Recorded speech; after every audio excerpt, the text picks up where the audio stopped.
Hello everyone and welcome to Jorge the Mentor's YouTube channel, where I teach you how to maximize and optimize your profits on Airbnb. Today we are going to talk about how to be a successful Airbnb host from your phone, which is pretty much how I handle my Airbnb business. Now, very simple. You need to be able to create systems and processes so that you can be able to create accountability with your staff or whoever it is that you hire to run your business. Some of the most important things that are the most time consuming, and these are three things that I've experienced in my business that were the first things I delegated. Number one of the most time consuming things is communications, right? People are constantly messaging you, especially if you have multiple Airbnb listings like myself. I have 4. You can just imagine people are messaging me every day, all day long, from new people that want to stay at my listings and have questions about how far are you from Disneyland,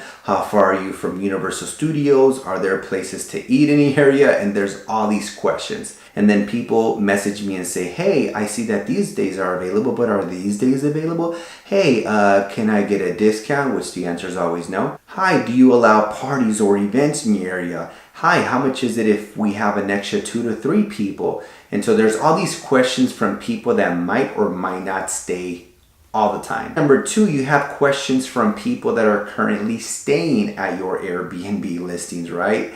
And again, this is going to be more work if you have multiple listings like myself. So people are going to be messaging you whether they want to stay or whether they're currently there. Now, that in itself can take hours in a day at times. So that's the first thing that I delegated. The second thing that I delegated was cleaning. And I did that from the very beginning because I was not interested in getting my hands dirty. I've never been much of a handyman, so I like to just delegate and focus on my strengths and delegate the rest. So that's the second thing that I recommend, is to delegate the cleaning. Number 3 is you're gonna have maintenance situations, right? Maybe the electricity goes out, you need a new light bulb, something broke, the sink needs to be replaced. You know, these things happen, right? It's wear and tear, it's part of the business. You just gotta roll with the punches. That's the third thing that I delegated, was maintenance issues. So I have somebody that's on call and that is able to go to the property at any given time whenever there's an issue. So those are my top 3 things. If you could delegate communications, cleaning, and maintenance issue, that's going to be about 80% of your business guaranteed that you are able to now delegate. The only time I ever step into my Airbnb business is every once in a while there's a situation that happened and Airbnb will call me directly. I answer my phone and I handle it from my phone.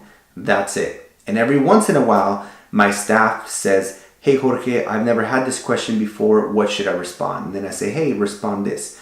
And they've already been trained at any time there's a new question that they don't know the answer to ask me first. And then they're going to save the answer to that question in a copy and paste message in their notes. And every time it gets asked again, they know exactly what to reply. If you're able to delegate those 3 things, you would be able to run your Airbnb business from your phone just like I do. Hopefully you guys found value in this video. I look forward to connecting with you guys. If you have any questions, comment below. Subscribe to my YouTube channel. Hit the little bell so you can be notified. And also check out the links below for more valuable information. See you next time.